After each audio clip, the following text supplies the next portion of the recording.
버지니아 애난데일에 위치한 워싱턴 새한장로교회 한창훈 담임 목사님의 주일 설교 말씀입니다.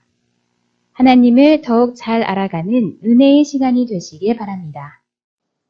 함께 읽을 성경 말씀은 창세기 28장 10절로 15절에 있는 말씀입니다. 창세기 28장 10절로 15절에 있는 말씀 다 같이 한 목소리로 읽겠습니다. 야곱이 브엘세바에서 떠나 하란으로 향하여 가더니 한 곳에 이르러는 해가 진지라. 거기서 유숙하려고 그곳에 한 돌을 가져다가 베개로 삼고 거기 누워 자더니 꿈에 본즉 사닥다리가 땅 위에 서 있는데 그 꼭대기가 하늘에 닿았고 또 본즉 하나님의 사자들이 그 위에서 오르락 내리락 하고 또 본즉 여호와께서 그 위에 서서 이르시되 나는 여호와니 너의 조부 아브라함의 하나님이요 이삭의 하나님이라. 네가 누워있는 땅을 내가 너와 내 자손에게 주리니 내 자손이 땅에 티끌같이 되어 네가 서쪽과 동쪽과 북쪽과 남쪽으로 퍼져나갈지며 땅의 모든 족속이 너와 내 자손으로 말미암아 복을 받으리라. 내가 너와 함께 있어 내가 어디로 가든지 너를 지키며 너를 이끌어 이 땅으로 돌아오게 할지라. 내가 내게 허락한 것을 다 이루기까지 너를 떠나지 아니하리라 하신지라. 아멘. 2012년에 책을 한 권 편집이 되었습니다. 이 책은 1950년 6.25 사변 때 미군이 평양에 있던 우체국에서 노획한 서류들이었습니다. 그 가운데는 인민군에 입대한 자녀들에게 보내는 부모들의 편지 1200통이 있었습니다. 이 편지들은 아들들에게 건네지지 못했고 62년 동안이나 미 국립문서보관소에 보관되어 있다가 2012년에 책으로 편집되어 일반인들에게 공개된 것입니다. 그 편지 내용 가운데는 군에 입대한 아들들에게 보내는 아버지의 애틋한 사연들이 적혀 있었습니다. 그 중에는 아들아 무사히 살아 돌아오라나 라고 하는 간절한 염원이 있는 내용들이 있었는가 하면 또 어떤 편지에는 아들아 돈이 없으면 여기서 붙여줄 터이니 배가 고프면 먹을 것을 싸 먹어라 라는 그런 내용의 편지들이었습니다. 오늘 우리는 창세기 28장에서 아들을 떠내보내는 아버지의 마음을 보게 됩니다. 큰아들 에서에게 주고자 했던 아버지의 축복이 아버지도 모른 채 작은아들 야곱에게 주어졌습니다. 큰아들 에서는 분노했고 그것으로 인해서 그 분노는 동생을 죽이고자 하는 마음까지로 바뀝니다. 창세기 27장 41절에 보면 그의 아버지가 야곱에게 축복한 그 축복으로 말미암아 에서가 야곱을 미워하여 심중에 이르기를 아버지를 곡할 때가 가까웠은즉 내가 내 아우 야곱을 죽이리라 라고 에서의 마음이 표현되어 있습니다. 남편 이삭의 마음을 바꿔보려고 어머니 리브가가 무척 노력했지만 결국에 이삭의 마음을 바꿀 수 없는 것을 알고 어머니는 꾀를 내어서 작은 아들 야곱을 마치 에서처럼 그렇게 꾸며서 아버지의 축복을 가로채게 했습니다. 그런데 그것이 도리어 이 가정에는 깊은 상처로 남게 되었고 결국에 큰아들과 작은아들 사이에는 풀 수 없는 그런 적대 관계로 변하고 말았습니다. 그래서 어머니는 그 둘째 아들 야곱을 큰아들 에서의 분노에서부터 구하기 위해서 자기 형제인 라반에게 보내기로 합니다. 창세기 27장 45절에 보면 어머니가 이렇게 말합니다. 내 형의 분노가 풀려 내가 자기에게 행한 것을 잊어버리거든 내가 곧 사람을 보내어 너를 거기서 불러오리라. 어찌 하루에 너희 둘을 이르랴 라고 말하고 있는 것을 봅니다. 어머니는 이 가정 안에 있는 이 상처를 해결해 보려고 하지만 결국에 그 해결은 두 자녀를 영원히 적으로 만들어버립니다. 물론 이것을 통해서도 하나님이 하고자 하는 하나님의 큰 계획은 이루어집니다. 여러분 인간의 행하는 것이 그렇습니다. 조급한 아버지, 그 조급한 아버지의 마음을 바꿔보려는 어머니. 그런데 결국에 그 인간의 꾀는 결국 고통을 가져오게 합니다.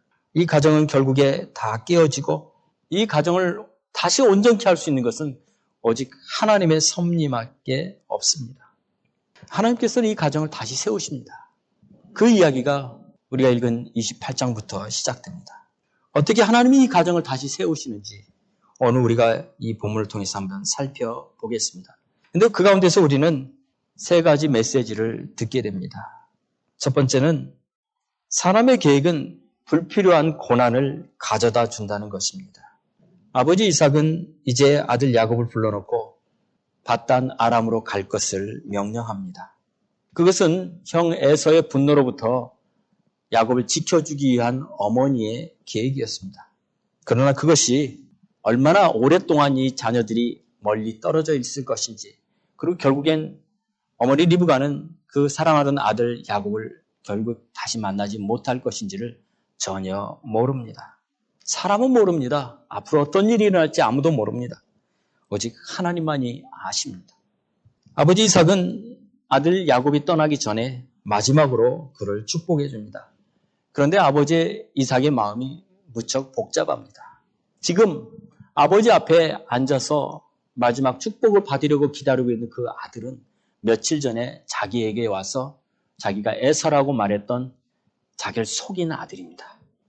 아버지는 하늘과 같은데 그 아버지를 속였다니요. 그런 아들을 어떻게 축복해 줄 수 있을까요? 아마 이 복잡한 심정은 아버지 이삭만이 아니라 그 옆에 앉아있는 어머니 리브가도, 그리고 그 앞에 앉아있는 야곱도 마찬가지였을 거라고 생각합니다. 그러나 아버지는 그래도 아버지입니다. 아무리 미운 자식이라 할지라도 그 자식이 먼 길을 떠난다는데 축복해 주지 않고 그냥 보낼 부모가 없습니다. 왜냐하면 미운 자식도 자식이기 때문입니다. 아버지 이삭은 아들 야곱에게 축복 기도를 해줍니다. 그런데 그의 기도를 한번 들어보십시오. 며칠 전에 그를 속이고 받았던 그 축복과는 완전히 다른 기도입니다. 창세기 18장 3절로 4절에 보면 이렇게 기록하고 있습니다. 전능하신 하나님이 내게 복을 주시어 내가 생육하고 번성하게 하여 내가 여러 족속을 이루게 하시고 아브라함에게 허락하신 복을 내게 주시되 너와 함께 내 자손에게도 주사 하나님이 아브라함에게 주신 땅 곧 내가 거류하는 땅을 내가 차지하게 하시기를 원하노라 라는 기도입니다. 이전에 창세기 27장 28절로 29절에 있었던 그 축복의 기도와 어떻게 다른지 한번 살펴보십시오.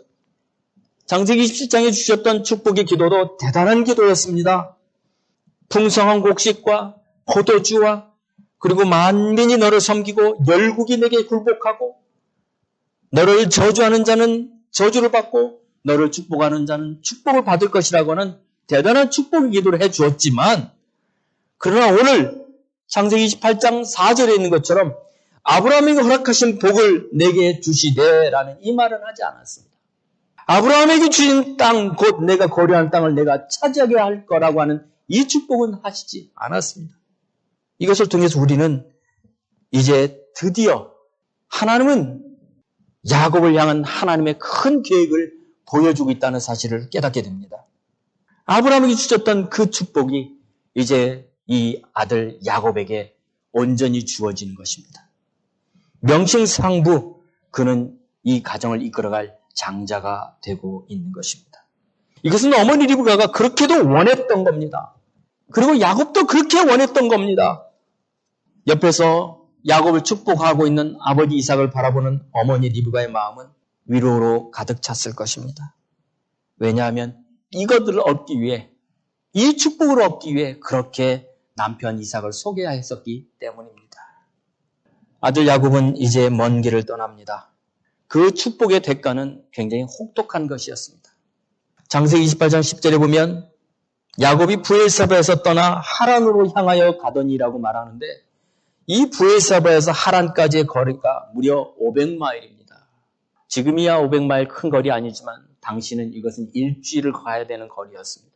그것도 건강한 장정이 가야 되는 거리, 일주일 거리였어요. 그러나 지금 야곱은 그 걸음을 걸어가기는 너무나도 힘듭니다. 두렵습니다. 어디쯤 갔을까요? 지쳐서 두려움 속에 어딘가에 누워서 잠을 청합니다. 창세기 28장 11절에 한 곳에 이르러는 해가 진지라 거기서 유숙하려고 그곳에 한 돌을 가져다가 베개로 삼고 거기 누워 자더니라고 기록합니다. 잠이 왔을까요? 그 밤에 그는 하늘의 별을 쳐다보며 생각했을 겁니다. 언제쯤 도착할까? 삼촌에게 뭐라고 말을 해야 될까? 형 에서는 나를 쫓아오지는 않을까? 왜 나는 갑자기 집을 떠나야 했을까? 뭐가 잘못된 걸까? 하나님은 어디 계신가? 이런 생각들로 인해 아마 그는 잠자리가 그렇게 편하지 않았을 겁니다. 그러다가 잠에 떨어지고 말았습니다. 여러분, 만일 어머니 리브가가 이렇게까지 해서 에서에게 주려고 했던 아버지의 축복을 야곱이 가로채도록 하지 않았더라면 야곱에게는 그 축복이 오지 않았을까요? 하나님이 야곱을 택하셨습니다. 그의 태에서부터 그를 택하셨습니다. 어머니의 모태로부터 하나님이 야곱을 택하셨습니다. 그렇다면 전능하신 하나님이 그의 인생을 그냥 집에서 집안일이라 하는 것으로 그 인생을 보내도록 했을까요? 저는 그렇게 생각지 않습니다. 하나님은 어떤 방법을 써서라도 이 아들을 역사의 무대에 세우셨을 겁니다. 어머니 리브가가 그렇게까지 해서 아들 야곱을 축복하려고 하지 않았어도 이미 축복은 야곱의 것이었습니다. 아무도 뺏어서갈 수 없는 축복이 그에게 이미 주어져 있었습니다. 여러분, 아브라함을 기억하십니까? 아브라함이 아들 이삭을 죽이려고 번제단에 올려놨던 적이 있었습니다. 그런데 아브라함은 알고 있었습니다. 이 아들 이삭은 약속을 이어갈 약속의 후손이었어요. 그가 죽는 것은 하나님의 계획이 아니었다는 것을 그는 압니다. 다만 사람이 모르기 때문에 우리는 염려하고 두려워합니다. 그러나 아브라함에게는 이런 믿음이 있었습니다. 아들 이삭이 묻지요. 아버지, 번제할 양은 어디에 있습니까? 라고 묻자 아버지가 이렇게 대답합니다. 하나님이 친히 준비하실 것이다 라고 말씀하셨어요. 이것이 아브라함의 믿음이었습니다. 그는 염려하는 사람이 아니었습니다. 그는 순종하는 사람이었습니다. 이해가 되지 않는 그 상황 속에서도 그는 순종할 수 있는 믿음을 가진 사람이었어요. 그래서 그는 인간적인 꾀를 내서 그 위기를 피해가려고 하지 않았습니다. 물론 이전에는 그랬습니다. 이전에 바로 앞에서 아비멜렉 앞에서는 그는 그 위기 가운데서 자기의 부인을 누이라고 속이는 그런 사람이었습니다. 그러나 그의 나이 100세에 아들 이삭을 얻고 나서는 그리부터 그는 바뀌었습니다. 더 이상 의심하는 사람이 아니었습니다. 더 이상 두려워하는 사람이 아니었습니다. 그때부터 그는 믿음의 사람이 되었습니다. 그런데 지금 야곱은 그만큼 성숙하지 않습니다. 그는 하나님을 알았지만 자기의 아버지 이삭의 하나님으로는 알았지만 그러나 자신의 삶을 그분께 맡기는 법은 배우지 못했습니다. 우리는 알아야 합니다. 어머니 리브가가 꾀를 내어 야곱이 아버지의 축복을 받은 것이 아니라는 사실을 우리는 여기서 알아야만 합니다. 이미 야곱에게는 하나님의 축복이 주어져 있었습니다. 큰 자가 어린 자를 섬기리라 분명한 하나님의 말씀이 있었습니다. 하나님이 이미 어머니의 모태로부터 택하셨습니다. 그렇기 때문에 그에게 축복이 주어진 것입니다. 로마서 9장 15절에 보면 성경은 이렇게 말합니다. 모세에게 이르시되 내가 긍휼히 여길 자를 긍휼히 여기고 불쌍히 여길 자를 불쌍히 여기리라 하셨습니다. 하나님께서 이미 작정하신 것이라면 그 작정대로 이루어지는 법입니다. 비록 어머니 리브가의 인간적인 실수를 통해서도 하나님은 자신의 계획이 이루어지도록 역사하셨습니다. 하나님은 우리의 실수를 통해서도 하나님의 뜻이 이루어지도록 하십니다. 그런데 우리는 마치 리브가 같고 야곱과 같습니다. 우리는 한 치 앞을 볼 수 없습니다. 그래서 우리의 생각대로, 우리의 계획대로 그렇게 해보려고 합니다. 만약 우리가 앞으로 일어날 일을 조금이라도 알 수만 있었더라면 우리는 인간의 방법으로 뭔가를 해보려고 하지 않을 겁니다. 여러분들 가운데 앞으로 일어날 일을 아시는 분 계십니까? 만약 우리가 앞으로 일어날 일이 어떤 일인 것을 안다면 우리는 조금도 조급해할 필요가 없을 겁니다. 지금 전 세계는 코로나 바이러스로 인해서 어려운 상황을 맞이했습니다. 그런데 이 일이 일어나기 전에 어떤 사람들은 비즈니스를 시작한 사람들이 있었을 겁니다. 융자를 얻고 스토어를 얻고 종업원을 구하고 사업을 시작했는데 갑작스럽게 온 어려움으로 인해서 지금 어려움 가운데 있는 사람들이 있을 겁니다. 만일 그런 분들이 이런 어려움이 올 것을 알았더라면 아마 아무것도 하지 않았을지도 모릅니다. 이처럼 힘들어하지는 않아도 되었을 것입니다. 근데 문제는 우리는 전혀 앞날을 알 수 없다는 것입니다. 야곱은 인간의 꾀를 대어서 장자의 축복을 받았습니다. 그렇게 하기 위해서 아버지를 철저히 속였고 형 에서도 속였습니다. 그래서 원수가 되었습니다. 그러나 그것도 하나님의 계획 가운데 있었던 일이었습니다. 우리는 알지 못하지만 그것을 통해서도 하나님은 야곱을 축복하셨고 하나님은 야곱을 향한 계획을 이루어 가고 계셨던 겁니다. 만일 그가 하나님의 계획에 순종할 수 있었더라면 그게 주신 축복을 그는 받았지요. 그러나 이렇게 갑작스럽게 가족을 떠나서 형의 복수를 피해서 이 어려운 걸음을 걷지는 않아도 되었을 것입니다. 문제는 우리는 앞날을 전혀 알지 못한다는 사실입니다. 인간의 꾀는 결국 불필요한 고난을 낳게 되었던 겁니다. 오늘 두 번째 주시는 하나님의 말씀은 아무리 험한 인생의 골짜기에 있다 할지라도 주님은 우리를 지켜보고 있다는 사실입니다. 지금 야곱은 깊은 잠에 빠졌습니다. 그런데 꿈을 꿉니다. 그 꿈 속에서 그는 푸른 하늘, 그런데 그 푸른 하늘이 끝도 없이 올라가는 것을 보고 있습니다. 그는 꿈속에서 하늘이 열린 것을 보고 있습니다. 여러분, 하늘이 열린 것을 본 적이 있습니까? 예수님은 사람들이 하늘이 열린 것을 본 날이 올 것이라고 했습니다. 그리고 천사들이 오르락내리락 하는 것을 볼 날이 올 거라고 말씀하셨습니다. 요한복음 1장 51절에 이렇게 기록하고 있습니다. 진실로 진실로 너에게 이르노니 하늘이 열리고 하나님의 사자들이 인자 위에 오르락내리락 하는 것을 보리라 하셨습니다. 그런데 지금 야곱이 그것을 보고 있습니다. 사다리가 하늘 꼭대기까지 닿아 있는 모습을 봅니다. 그리고 그 사다리 위에 천사들이 오르락내리락 하고 있고 조금 더 위에 보니 그 위에 하나님이 계신 것이 보입니다. 창세기 28장 13절에 성경은 이렇게 기록합니다. 또 본즉 여호와께서 그 위에 서서 이르시되 나는 여호와니 너의 조부 아브라함의 하나님이요 이삭의 하나님이라 내가 누워있는 땅을 내가 내와 내 자손에게 주리니. 여러분, 여기까지만 읽어도 우리의 마음이 얼마나 감동이 옵니까? 그는 그 말씀을 들으면서 물론 꿈이었지만 그의 온몸은 전율했을 것입니다. 얼마나 놀랐을까요? 그는 하나님을 만난 것입니다. 비록 꿈이었지만 그곳에서 그는 하나님을 만났습니다. 전혀 생각하지 못했던 순간에 그의 인생에 전혀 하나님을 만날 것이라고 생각하지 않았던 그 순간에 어쩌면 그의 인생은 이제 마지막이라 생각했던 그 순간에 하나님 그를 찾아오셨던 겁니다. 지금 정처 없이 집을 떠나 삼손 라반에게로 가고 있습니다. 그곳에서 어떤 일이 일어날지 모릅니다. 또 가는 길에 어떤 일이 일어날지 모릅니다. 두렵고 떨리는 마음으로 그는 걸어가고 있는 그때에 하나님은 그곳에 그와 함께 계셨다는 것을 알게 됩니다.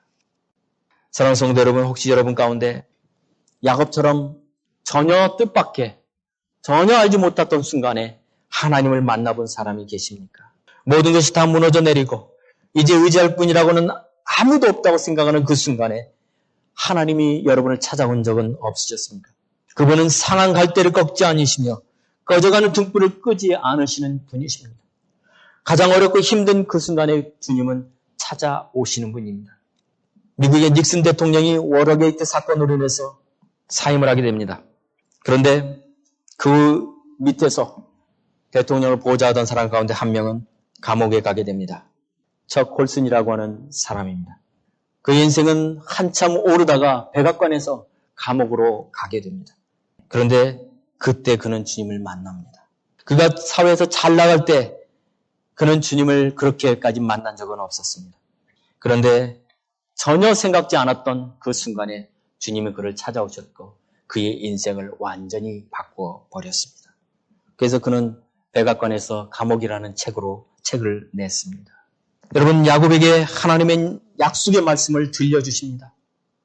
창세기 28장 13절로 15절에 있는 말씀을 보면 그 말씀 속에는 그가 그렇게도 기다리고 그렇게도 사모했던 그에게 주실 하나님의 약속이 다 들어있는 것을 보게 됩니다. 13절에 보면은 땅을 내가 너와 내 자손에게 주리라고 말씀합니다. 그가 그렇게도 원했던 아브라함이 주셨던 그 약속의 땅. 14절에 보면 모든 족속이 너와 내 자손으로 말미암아 복을 받으리라 말씀합니다. 그가 그렇게도 사모했던 축복을 그는 이제 하나님으로부터 받게 됩니다. 15절에 보면 내가 너와 함께 있어 내가 어디로 가든지 너를 지키며 너를 이끌어 이 땅으로 돌아오게 하겠다는 하나님의 약속을 받게 됩니다. 그것은 그가 그렇게 원했던 장자권만이 아니었습니다. 그것은 한 집안의 장자가 아니라 한 인류를 이끌어갈 인류의 장자로 만드시는 하나님의 약속이었던 것입니다. 무엇보다도 그의 마음을 지금 가장 사로잡은 것은 하나님이 지금 그와 함께 계시고 있다는 사실입니다. 뿐만 아니라 그를 지켜주시겠다는 하나님의 약속입니다. 그리고 나아가서는 그를 다시 그 땅으로 돌아오게 해주겠다는 하나님의 약속입니다. 그는 지금 두렵고 떨리는 마음으로 이곳 광야에 누워 있습니다. 그런데 주님께서 약속하십니다. 두려워하지 말라. 염려하지 말라. 내가 너와 함께 하고 있다는 말씀입니다. 사랑하는 성도 여러분, 혹시 여러분 가운데 지금 마치 야곱처럼 전혀 정처 없이 어딘가를 가고 있는데 어떤 일이 일어날지 모르기 때문에 두렵고 떨리는 마음으로 그렇게 걸어가고 계신 분이 계십니까? 주님은 오늘 야곱에게 말씀하신 것처럼 오늘 여러분에게도 말씀합니다. 내가 너와 함께 있어 내가 어디로 가든지 너를 지키며 너를 이끌어 이 땅으로 돌아오게 할지라 내가 내게 허락한 것을 다 이루기까지 너를 떠나지 아니하리라고 약속하고 계십니다. 이것이 오늘 우리에게 주시는 두 번째 말씀입니다. 아무리 험한 골짜기에 있다 할지라도 주님은 지금 여러분을 지켜보고 계시며 여러분과 함께 계시다는 사실입니다. 우리는 혼자라고 생각할 때가 얼마나 많습니까? 이 인생의 걸음을 혼자 걸어간다고 생각할 때가 얼마나 많습니까?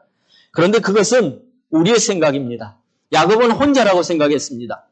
정처 없이 걸어가는 그 길이 혼자라고 생각했습니다. 그러나 그는 혼자가 아니었습니다. 주님이 그와 함께 하고 계셨습니다. 주님이 그를 지켜보고 계셨습니다. 이 모든 과정을 그분은 다 지켜보고 계셨습니다. 사랑하는 성도 여러분, 두려워하지 마십시오. 오늘 주님이 여러분과 함께하고 계십니다. 복음성 가운데 이런 찬송이 있습니다. 주님 손잡고 일어서세요라는 찬송입니다. 저는 이 찬송이 이 설교를 준비하는 가운데 굉장히 깊이 찾아왔습니다. 왜 나만 겪는 고난이냐고 불평하지 마세요. 고난의 뒤편에 있는 주님이 주실 축복 미리 보면서 감사하세요. 너무 견디기 힘든 지금 이 순간에도 주님이 일하고 계시잖아요. 남들은 지쳐 앉아 있을지라도 당신만은 일어서세요. 힘을 내세요. 힘을 내세요. 주님이 손잡고 계시잖아요.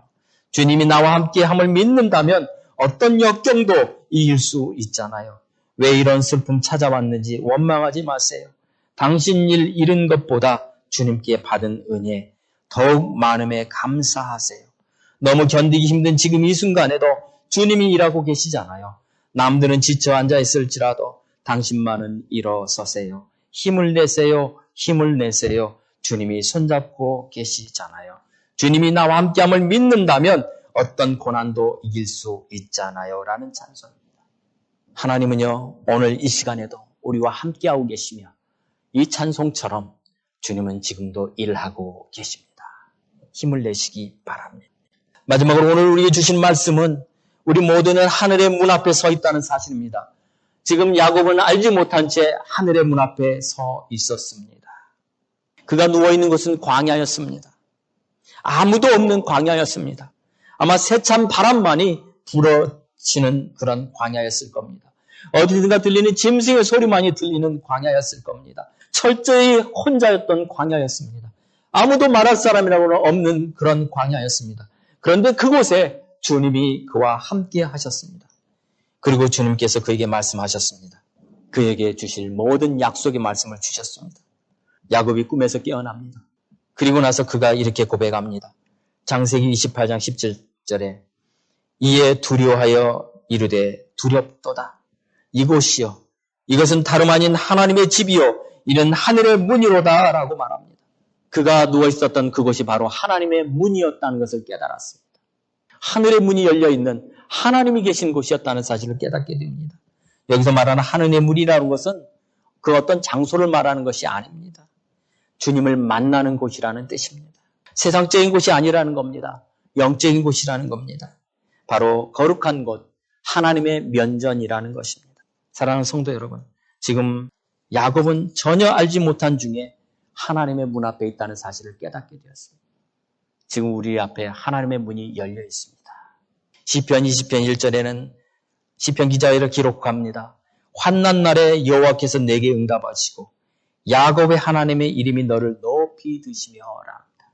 지금 환난 가운데 있는 야곱에게 하나님은 하늘의 문을 여시고 그를 찾아오셨던 것처럼 지금 혹이나 환난 가운데 있는 분이 계시다면 주님은 여러분 앞에 하늘의 문을 열고 기다리고 계십니다. 시편 34편 18절에도 여호와는 마음이 상한 자를 가까이 하시고 중심으로 통회하는 자를 구원하시는도다라고 말씀하고 있습니다. 마음이 상한 자입니까? 환난을 당한 자입니까? 그렇다면 지금 그 하늘의 문이 바로 여러분 앞에 놓여 있다는 사실을 기억하시기 바랍니다. 이제 말씀을 맺으려고 합니다. 하늘의 문 앞에 선 야곱은 이제 그 하나님 앞에 제단을 쌓습니다. 여러분 18절로 19절에 보면 그가 아침에 일찍 일어나 베개로 삼았던 돌을 가져다가 기둥으로 세우고 그 위에 기름을 붓고 그곳 이름을 베델이라 하였다라고 말합니다. 바로 하나님 앞에 그 감격이 예배로 승화된 것입니다. 왜 그렇게 할 수 있었을까요? 그의 안에 변화가 일어났습니다. 첫째는 그는 이제 혼자가 아니라는 사실을 깨달았습니다. 두려웠습니다. 그러나 이제는 더 이상 두려워할 필요가 없어졌다는 것을 깨달았습니다. 왜냐하면 주님이 그와 함께 계시다는 사실을 알았기 때문입니다. 두 번째는 그가 지금 걸어가는 그 인생의 목적이 무엇인지를 알았습니다. 그는 형의 두려움을 피해서, 형의 칼을 피해서 그는 도망가는 거라고 생각했습니다. 자기의 실수 때문에 도망가는 거라고 생각했습니다. 그러나 그것이 아니라는 것을 그는 분명하게 깨달았습니다. 하나님의 크신 뜻과 계획 가운데 그가 지금 새로운 길을 향해서 걸어가고 있다는 사실을 알았던 겁니다. 우리 인생의 목적을 깨달을 때 우리의 눈이, 우리의 시각이 바뀝니다. 그를 향한 하나님의 계획이 무엇인지 발견하게 되었을 때 그는 이제까지 걸어왔던 걸음이 아닌 소망을 가지고 걸어가는 걸음으로 바뀌기 때문에 그렇습니다. 세 번째는 지금 바단 아람을 향해 가고 있지만 그러나 그가 분명히 깨달은 것은 그를 다시 돌아오게 하실 하나님이 그와 함께하고 있다는 사실입니다. 그는 다시 돌아올 것을 확신하게 되었습니다. 사랑하는 성도 여러분, 힘을 내시기 바랍니다. 혼자 가는 길이 아닙니다. 주님이 여러분과 함께 가고 계십니다. 힘들지만 이제는 분명히 왜 이 길을 걸어가야 되는지 우리는 분명히 압니다. 이것은 단지 오늘 하루 내 생명을 연장하기 위한 걸음이 아니라는 사실입니다. 이것은 주님이 우리를 향한 하나님의 놀라운 계획 가운데 우리를 위해서 준비하신 하나님의 길이라는 사실입니다. 이 사명 때문에 오늘 우리는 걸어가고 있다는 사실을 깨닫게 되시기를 바랍니다. 그리고 언젠가 그 사명이 맞춰지는 날 우리는 모두 주님의 영광의 문 앞에 다시 서게 될 것을 우리는 기억하시기 바랍니다. 야곱이 바라본 하늘의 문은 예수님께서 말씀하신 그 문은 바로 예수님 자신이라고 생각합니다. 요한복음 10장 7절에 예수님께서는 이렇게 기록합니다. 예수께서 다시 이르시되 내가 진실로 진실로 너에게 말하노니 나는 양의 문이라 라고 말씀하셨습니다. 요한복음 10장 9절에도 내가 문이니 누구든지 나로 말미암아 들어가면 구원을 받고 또는 들어가며 나오며 꼴을 얻으리라 약속하셨습니다. 누구든지 환난 가운데 있는 자든지 마음이 상한 자든지 하나님 앞에 나올 때 바로 예수 그리스도라고 하는 구원의 문을 향해서 가게 됩니다. 그곳에서 우리는 구원의 꼴을 얻게 되고 그곳에서 우리는 생명을 얻게 되는 것입니다. 이것이 바로 야곱이 본 하늘의 문이었습니다. 사랑하는 성도 여러분, 이제는 힘을 내시기 바랍니다. 지금 여러분이 걷는 그 걸음을 주님이 다 보고 계시다는 사실을 기억하시기 바랍니다. 여러분은 혼자가 아니라는 사실을 기억하시기 바랍니다. 오늘 시간 우리 같이 한번 기도했으면 좋겠습니다. 우리 같이 기도할 때 여러분 혼자 걷는 길이 아니라는 사실을 기억하시고 지금 여러분 가운데 혹이 힘든 분이 계십니까? 무척 어려운 걸음을 걷는 분이 계십니까? 그 손을 주님께서 붙잡아 달라고 기도하시기 바랍니다. 지금 여러분을 보고 계신 그 하나님이 그 손을 뻗쳐서 여러분의 손을 붙잡아 주실 것입니다. 그리고 함께 해주시겠다고 약속하신 그 약속, 그리고 결코 떠나지 않겠다고 하는 그 약속을 오늘 붙잡고 기도하시기 바랍니다. 또 하나 기도할 것은 여러분 우리 자녀들을 위해서 기도하시기 바랍니다. 인생의 길을 향해서 먼 길을 떠나는 야곱처럼 이제 그들의 길을 걷고 있는 자녀들에게 하나님이 함께하고 있다는 사실을 우리는 기억하고 그 걸음을 인도하는 분이 주님이라는 것을 기억하고 주님께 기도합시다. 그들의 손을 붙잡아 달라고, 그들의 발걸음을 붙잡아 달라고. 심지어는 때로는 우리 인간의 실수를 통해서도 하나님의 놀라운 뜻을 이루어 주시는 분이신데 하나님께서 그들과 함께 해달라고 이 시간 합심해서 같이 기도했으면 좋겠습니다. 같이 기도하겠습니다. 할렐루야. 살아계신 아버지 하나님 기도합니다. 오늘 우리가 걷는 이 걸음이 우리가 혼자 걷는 걸음이 아닙니다. 아버지 하나님 때로는 힘들고 어려워서 아버지 하나님 어디로 가는지 알지 못하기 때문에 왜 인생의 이 걸음을 걸어야 되는지 알지 못하기 때문에 때는 어떤 어려움과 환난 속에서 하나님 우리는 어쩔 수 없는 걸음을 걸어갈 때가 많이 있습니다. 그러나 오늘 우리가 걷는 이 걸음이 결코 우리가 어쩔 수 없이 걷는 걸음이 아니라 하나님 우리를 향한 하나님의 놀라운 계획과 뜻 가운데서 오늘 우리를 향한 하나님의 계획을 이루시는 하나님의 도구라는 사실을 깨닫고 오늘 걸어가는 저희들 될 수 있도록 도와주시옵시고 우리가 걷는 이 걸음이 우리 혼자 걷는 걸음이 아니라 주님과 동행하며 주님과 함께 걷는 걸음이라는 사실을 하나님 다시 한번 기억하는 저희들 될 수 있도록 도와주시옵소서. 지금 이 순간에도 하나님 우리를 지켜보고 계시며 우리와 함께 하시며 우리의 손을 붙잡고 친히 인도하시는 분이 주님이신 것을 다시 한번 기억하는 저희들 될 수 있도록 도와주시옵시며 혹이나 우리 가운데 아버지 하나님이여 지쳐서 이제는 더 이상 걸어갈 수 없다고 생각하는 분들이 있다면 주님의 손으로 붙들어 주시어서 하나님 다시 일어설 수 있는 은혜를 가까이 주시고 지금 이 순간에도 일하고 계신 주님을 바라볼 수 있는 믿음의 눈을 열어주시기를 원하며 기도하옵나이다. 살아계신 아버지 하나님 특별히 우리 사랑하는 자녀들도 위해서 기도합니다. 아버지 하나님 저희들의 인생의 길을 걸어가고 있는 사랑하는 우리 자녀들에게 주님이 함께 하시는 것을 우리로 보게 하여 주시기를 원합니다. 우리의 걸음을 인도하시는 분이 하나님이신 것을 우리가 믿는 것처럼 우리의 자녀들의 걸음도 인도하시는 분이 여호와 하나님인 것을 우리가 믿습니다. 때로는 우리 인간의 실수를 통해서도 하나님의 뜻은 이루어지는데 하나님 우리 사랑하는 자녀들의 그 걸음걸음마다도 하나님이 함께하여 주심으로 말미암아 하나님의 놀라운 영광 가운데 쓰임받는 귀한 자녀들 될 수 있도록 역사하여 주시옵소서. 오늘도 아버지 하나님 믿음으로 주님 앞에 걸어가는 우리 사랑하는 모든 성도들을 기억하여 주시고 우리 걸어가는 이 걸음을 통하여 하나님의 이름이 높임을 받으시게 하여 주옵소서. 기도하겠습니다. 살아계신 하나님 아버지 감사합니다. 오늘 하나님 아버지 인생의 길을 떠나는 야곱을 향해 아버지 이삭이 축복하며 그 아들을 향해 축복했던 축복이 하나하나 이루어지는 것을 보게 됩니다. 무엇보다 그는 알지 못했지만 그 걸음이 그가 혼자 걷는 걸음이 아니었던 것을 하나님 다시 한번 그에게 보여주심으로 하나님이 친히 그에게 나타나심으로 그에게 깨닫게 하여 주셨고 이제는 그의 시각이 바뀌고 그의 인생이 바뀌어서 하나님과 동행하는 야곱이 되게 하신 것을 감사를 드립니다. 부주 중에 그는 하나님을 알지 못했지만 그러나 주님이 그와 함께하고 있다는 사실을 깨닫게 되고 그의 인생에 주님의 놀라운 뜻이 있다는 사실을 발견했던 것처럼 오늘 우리 사랑하는 성도들의 가정마다 주님 찾아가셔서 하나님 갖고 계신 그 놀라운 뜻이 무엇인지 보게 하여 주시고 하나님의 그 걸음을 인도하시는 분인 것을 분명히 깨닫고 하나님 믿음으로 다시 설 수 있는 우리 사랑하는 모든 성도들 될 수 있도록 역사하여 주시옵소서. 특별히 사랑하는 자녀들을 하나님 기억하여 주시고 이 자녀들의 하나님의 놀라운 뜻이 반드시 이루어질 수 있도록 하나님 축복하여 주옵소서. 모든 영광을 주님께 드리며 예수님의 이름으로 기도하옵나이다. 아멘. 이 말씀을 들으시고 하나님을 더욱 잘 알기 원하시는 분은 가까운 교회를 방문하시거나 6901 콜롬비아 파이크에 소재한 워싱턴 세안장로교회를 방문해 주시기 바랍니다. 또는 전화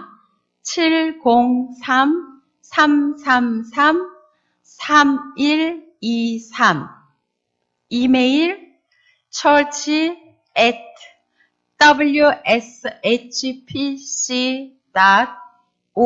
church@wshpc.org로 연락 주시기 바랍니다.